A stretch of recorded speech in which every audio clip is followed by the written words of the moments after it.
Today, I'm going to be confessing why there isn't any of the videos that I've planned for today. I.e., this isn't a tutorial, this isn't a lesson about some kind of percussion instrument or style or maintenance of percussion instruments. The reason is, I've just been working really hard on actualizing my dream project, Bloco d'Andara, a Bloco de Carnaval here in Glasgow. And yesterday was our first open day. So today I want to share just a bit about the project and the story of how I got to this, because it's been 6 years in the making, in the hopes that maybe it's helpful or relatable to anyone else who might be thinking about starting a community group or a band or just a big project that we need to tackle in our lives. At our first open day, we had 20 percussionists and a 3-piece band of guitar, bass and keys, playing 5 tunes with 2 rhythms, technically 3. The story itself goes further back than 6 years, obviously.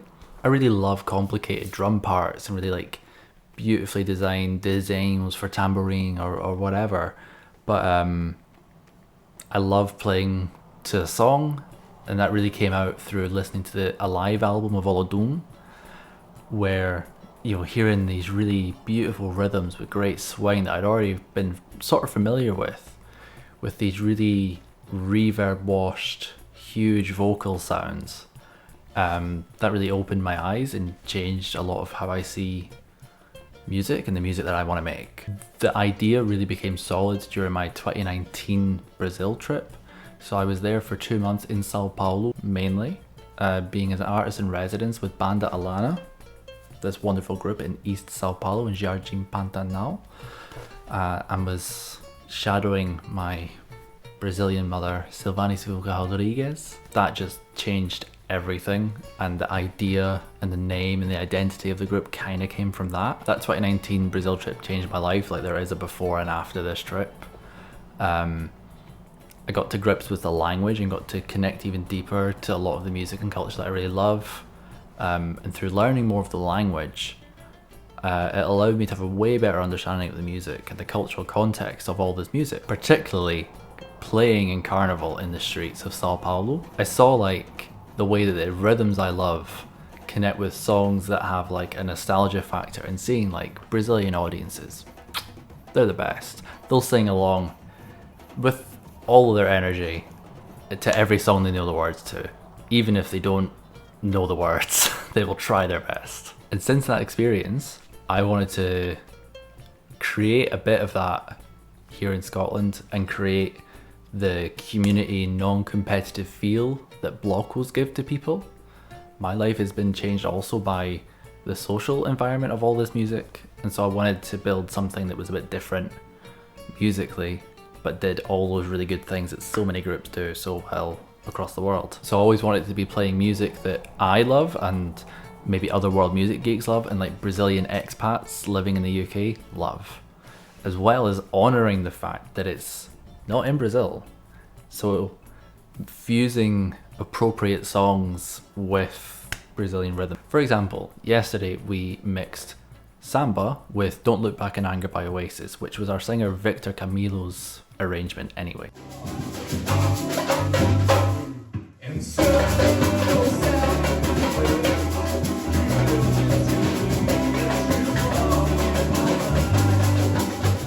So it makes sense to tap into, nostalgic music that people here will know with these really danceable, infectious rhythms. I knew from the start that I wanted to have a community and a professional aspect to this, so that the professional aspect can help fund the community work. And I've tried piloting this so many times in different ways. So in 2019, when I got back from Brazil, I was living in Edinburgh at the time, and I tried putting together a pro band with friends of mine to just share like my favourite songs from that trip and try to put together a band to try get gigs. We had 2 rehearsals because putting a rehearsal together with a bunch of musicians is a nightmare in general, right? Never mind 11 of them. But the idea was to have this band that played gigs, and then people were like, oh, that's really cool, I love this, and then build classes around the band, which didn't go anywhere. Then obviously 2020, the pandemic happened, blah blah blah.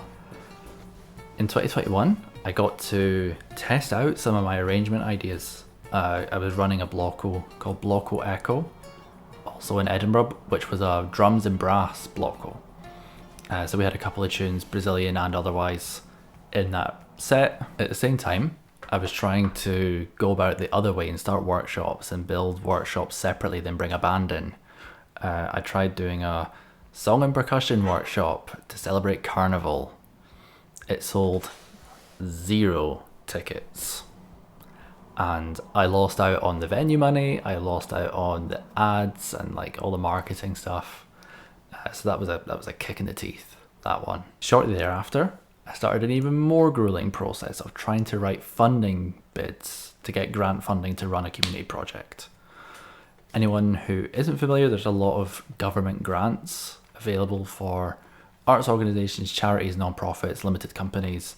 There aren't many in Scotland that cater to individual artists that don't have like a company with a board of directors, for instance. So I as an individual can only apply to one fund from Creative Scotland, who are the government body in charge of arts funding. I wrote 5 bids for different versions of this project between 2021 and 2023. The last one being unsuccessful in December of 2023. These funding bids take months to put together, lots of hard work, and each one it was just really, really grueling to do, and then even worse to like get the unsuccessful letter or email. It's not a letter. Each time I applied for funding and didn't get it, I felt closer every time, but the goalposts just felt like they were always moving, to the point where I was just gonna fully give up. But then, you know, hashtag new year, new me, had that new year energy and just decided that I can't wait on this project any longer. And I started planning to just do it independently and just make it work. First of all was getting Victor Camilo on board, who I mentioned earlier. We met at the end of 2023 and did some gigs together, and I recorded on his EP. And we really hit it off, and he's really into the idea.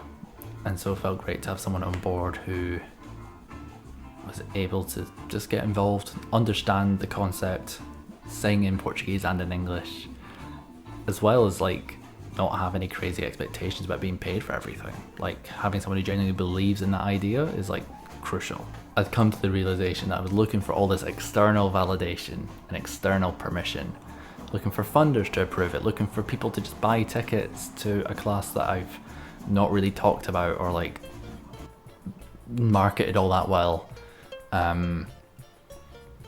without it sort of potentially leading to anything else. And it was really difficult to accept that, yeah, I'm looking for that external permission to do something that I feel I was meant to do, not to get all woo-woo about it, but this project feels like it's my life's vocation. It's the most important thing. So Victor got involved, started reaching out to other people, tried to find a venue. So we're working with the Dream Machine, who are a venue in East Glasgow that are a not-for-profit. East Glasgow is notoriously a very impoverished and deprived area.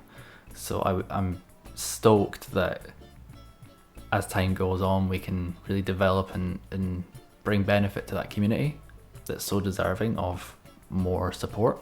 And yeah, yesterday we had our first class. Over the last couple of weeks, we've been putting together the band, doing all the marketing, doing all the content, basically doing still 98% of all the work on my own. But it's just good to have that network of people there.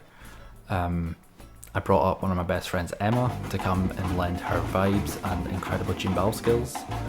My partner Anna helped out with all the social media on the day and helped with the marketing plans. Yeah, everyone just really pulled together and made it work.